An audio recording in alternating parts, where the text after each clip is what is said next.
이사야 33번째 시간입니다. 오늘 말씀은 이사야 42장 1절부터 9절 말씀입니다. 1절부터 4절 말씀을 합독하고 이사야 42장 1절부터 9절 말씀 짧지만 참 중요한 정말 복음이 숨겨져 있는 귀한 말씀인 만큼 오늘 그 말씀을 보도록 하겠습니다. 그러면 이사야 42장 1절부터 4절 말씀을 한 목소리로 합독하도록 하겠습니다. 내가 붙드는 나의 종, 내 마음에 기뻐하는 자 곧 내가 택한 사람을 보라. 내가 나의 영을 그에게 주었은즉 그가 이방에 정의를 베풀리라. 그는 외치지 아니하며 목소리를 높이지 아니하며 그 소리를 거리에 들리게 하지 아니하며 상한 갈대를 꺾지 아니하며 꺼져가는 등불을 끄지 아니하고 진실로 정의를 시행할 것이며 그는 쇠하지 아니하며 낙담하지 아니하고 세상에 정의를 세우기를 이르리니 섬들이 그 교훈을 앙망하리라. 아멘. 자, 지금 이사야 40장부터 42장까지를 보고 있습니다.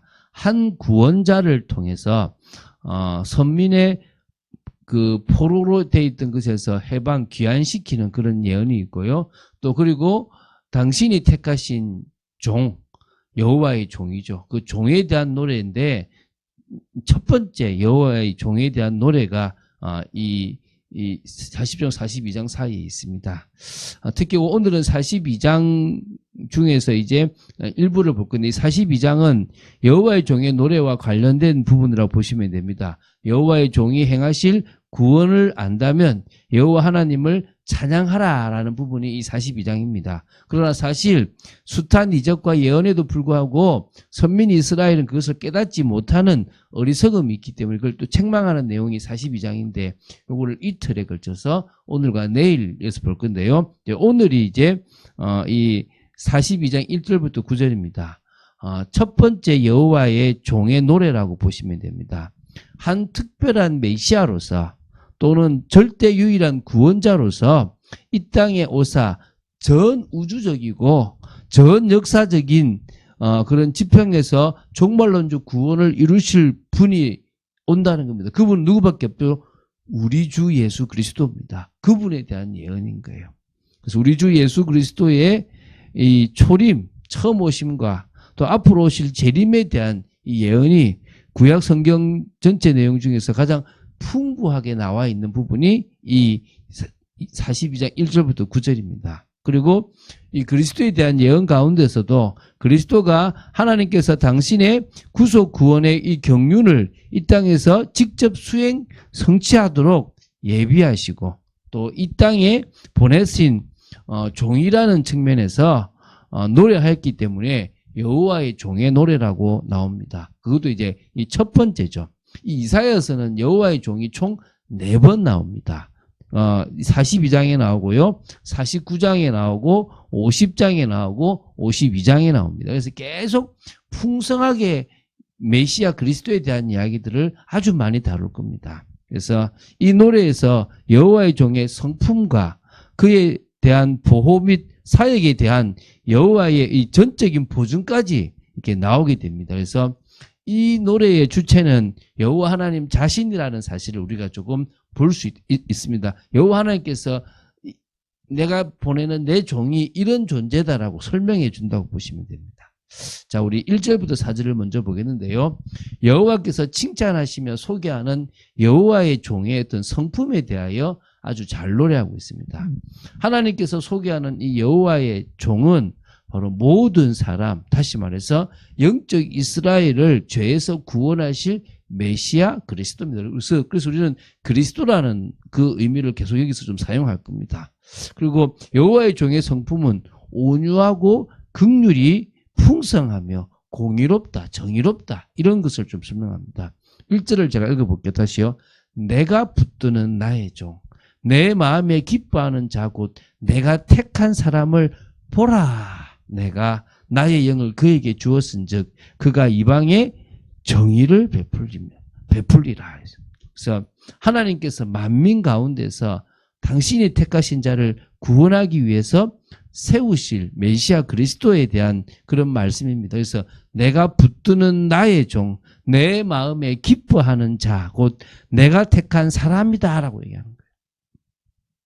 하나님께서 당신이 택하신 자들, 선민이라고 우리가 영적 이스라엘이라고 말할 수 있죠.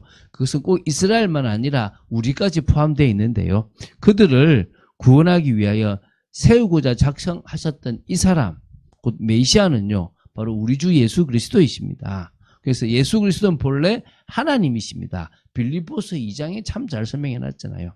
그런데 우리 때문에 여호와의 종이 되신 겁니다. 다시 말하면 하나님과 본래부터 동등된 영광의 자리에 계시고 영광을 누릴 수 있는 자격을 가지신 하나님이신데, 그 중에서도 제2위신 성자 하나님이신데 그 모든 것을 내려놓고 하나님의 뜻에 복종하기 위하여 종으로 이 땅에 오셨다는 거예요. 그래서 종의 신분이라는 거예요. 그래서 낮아지신 거예요. 낮아지신. 종의 형체를 가지사 죽기까지 하나님의 말씀에 복종하셨다는 겁니다. 그래서 당신의 그 택하신 백성들을 구원할 구속 계획을 세우시고 그 구속 계획을 성취하실 자로서 당신의 아들이신 성자 하나님을 세워주셨다는 것입니다. 그래서 내 마음에 기뻐하는 자다라고 말씀하셨습니다. 진정으로 은혜 아닙니까? 여호와의 종이신 메시아 그리스도께서 이방의 정의를 베푼다. 이방을 진리와 공정함으로 다스릴 거라는 거죠. 십자가의 은혜로 말미암아 이제 새롭게 이제는 다스리는데 심판의 주로 오셔서 모든 것을 통치하실 주가 되실 거라는 부분도 있는 겁니다. 자, 2절을 보겠습니다. 그는 외치지 아니하며 목소리를 높이지 아니하며 그 소리를 거리에 들리게 하지 아니하며. 이 부분은요, 여호와의 종의 사역자 자세를 말하고 있습니다. 문자 그대로 본다면 여호와의 종은 그의 사명을 매우 소극적으로 매우 나약하고 조신하게 수행할 것처럼 보이지만 그런 의미보다는 매우 겸손하게 그의 사역을 드러내지 않고 그냥 묵묵히 그의 사역을 수행하실 거랍니다. 예수님은 그렇게 하셨습니다. 막 요란스럽게 하지 않고요, 신실하게 아주 겸손하게 어린 나귀를 타고 갈 정도로 겸손하게 자기를 드러냈다는 것입니다. 상한 갈대를 꺾지 아니하며 꺼져가는 등불을 끄지 아니하고 진실로 정의를 시행할 것이며. 이 갈대는요, 연약한 인생을 비유적으로 표현한 거 아닙니까? 인생은 조그만 강한 시련의 바람만 불어도 꺾이기 쉬운 연약한 존재라는 갈대 표현과 이렇게 같습니다. 그런데 그냥 갈대가 아니라 뭐죠? 상한 갈대라고 했습니다. 연약할 뿐만 아니라 상했기 때문에 스스로는 소망을 가질 수 없는 그런 현실에 직면한 그런 인생을 비유적으로 표현했다고 보시면 됩니다. 등불입니다. 등불도 생명을 비유적으로 표현했습니다. 그런데 꺼져가는 등불이라고 표현했습니다. 생명이 다하여 죽음 심판의 자리에 직면한 소망 없는 인생을 비유적으로 상한 갈대, 꺼져가는 등불. 얼마나 비참한 존재입니까? 딱 인생을 잘 표현해놨죠. 지금 요사이 참 사람들이 죽어가고 막 발악하는 모습들을 보면 딱 이런 모습이라고 느껴집니다. 그는 쇠하지 아니하며 낙담하지 아니하고 세상에 정의를 세우기에 이르리니 섬들이 그 교훈을 앙망하리라. 상한 갈대를 꺾지 아니하고 꺼져가는 등불을 끄지 아니하는 여호와의 종은 그 자신 또한 꺾이지 아니하고 꺼지지 아니하신다는 겁니다. 그래야 꺼져가는 등불을 또 상한 갈대를 뭐합니까? 오히려 보호해주고 지켜주시지 않습니까? 다시 말하면 어떤 해방이라도 능히 이겨내고 그것을 이룰 수 있는 강한 힘과 용기가 있으신 분이 우리가 아는 주 예수 그리스도입니다. 다음으로 이제 5절부터 8절입니다. 여호와의 종을 향하여 여호와의 전적인 보증에 대하여 노래하고 있습니다. 내가 보증한다 이 말이에요. 여호와의 종에 대한 하나님의 보증은 두 가지입니다. 그 하나는요, 종에 대한 보호입니다. 내가 내 종을 보호할 거다 이거죠. 두 번째는 그 종의 사역입니다. 여호와의 종으로 선민과 또 바로 이 모든 바로 구원받은 자들이 뭐가 됩니까? 빛이 되게 하시겠다. 이제 그런 의미가 있습니다. 여호와의 종으로 선민과 이방의 빛이 되게 하겠다라는 이 의미는요, 그를 만민의 구원자로 삼으시겠다는 그런 의미가 있습니다. 그래서 예언대로 되셨죠. 예수 그리스도께서 특별히 오셔가지고 뭡니까? 그런 우리에게 이스라엘뿐만 아니라 이방의 빛이 되 주셨습니다. 그래서 5절에 보면요, 그의 종을 보증하시는 여호와를 이렇게 만물을 지으시고 주관하신 분으로 이제 소개하는데요. 이서 여호와의 종에 대한 이 보증이 만물을 지으신 여호와 하나님의 보증이라는 겁니다. 한번 읽어볼게요. 자, 하늘을 창조하여 펴시고 땅과 그 소산을 내시며 땅 위의 백성에게 호흡을 주시며 땅에 행하는 자에게 영을 주시는 하나님 여호와께서 이같이 말씀하시되 나 여호와가 의로 너를 불렀은즉 내가 내 손을 잡아 너를 보호하며 너를 세워 백성의 언약과 이방의 빛이 되게 하리니 내가 눈먼 자들의 눈을 밝히며 갇힌 자를 감옥에서 이끌어내며 흑암에 앉은 자를 감방에서 나오게 하리라. 그리스도께서요, 죄의 영향력 아래에 있는 그런 뭡니까? 영적 이스라엘 성도를 해방시키는 일을 행하실 것이다, 이 말입니다. 그래서 이 세상은 어두운 이 권세자들이 지배하고 있고요. 그래서 아무도 구원의 소망을 가지지 못할 만큼 비참한 가운데 있습니다. 그 속에 있는 인간을 구원하시는 그 구원의 빛이 되시는 분은 누구밖에 없습니까? 예수 그리스도밖에 없습니다. 자, 이제 마지막입니다. 저기 좀 8절을 또 먼저 보겠는데, 8절 다음에 이제 9절인데, 8절은 나는 여호와이니 이는 내 이름이라. 나는 내 영광을 다른 자에게 내 찬송을 우상에게 주지 아니하리라. 단호함이 느껴지지 않습니까? 여호와, 이건 내 이름이라는 겁니다. 스스로 존재하고 언약을 성취하시는 나는 여호와다. 이게 여호와의 신적인 이름입니다. 그분은요, 영광을 받기 위해서 우리를 지으셨는데 내 영광을 다른 자에게 내 찬송을 우상에게 내어주지 않겠다고 말씀하십니다. 그러면서 이제 9절에 보라 전에 예언한 일이 이미 이루어졌느니라.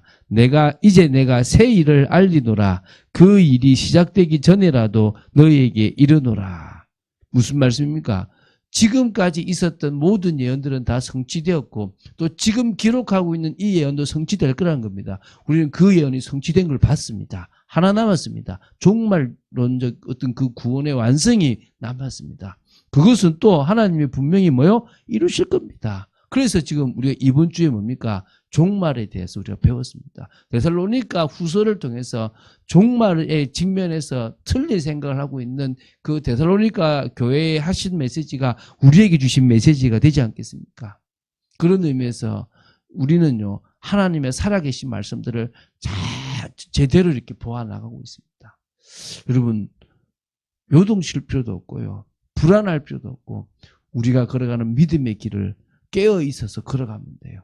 그러면 하나님께서 가장 알맞게 우리의 삶에 역사하시게 되어 있다고 믿습니다. 오늘 은혜 속에 있는 여러분 되시기 바라고요. 특히 오늘 이 이사야 42장 1절부터 9절에 있는 그 메시아에 대한 이야기들을 더 붙잡고요. 계속적으로 그 메시아에 대한 이야기들이 나올 겁니다. 그것에 대해서 우리가 보면서 주님께서 이렇게 약속하셨던 그분이 실제적으로 약속 그대로 오셨구나라는 것들을 확인하는 은혜의 시간 되기를 주 예수 그리스도의 이름으로 축원드립니다. 주는 그리스도이시여 살아계신 하나님의 아들이심을 고백합니다. 말씀 따라가는 축복 속에 있기를 간절히 소원합니다. 은혜 속에 있도록 저희들을 지켜주시고 역사하여 주시옵소서. 성령의 충만함 받기를 간절히 소원합니다. 아버지 하나님의 뜻과 통하는 귀한 저희들 되도록 지켜주시고 역사하여 주시옵소서. 오늘 이 시간도 주님의 말씀이 그대로 성취될 것을 사실적으로 믿고 고백합니다. 역사하여 주시옵소서. 주 예수 그리스도 이름으로 기도드립니다. 아멘.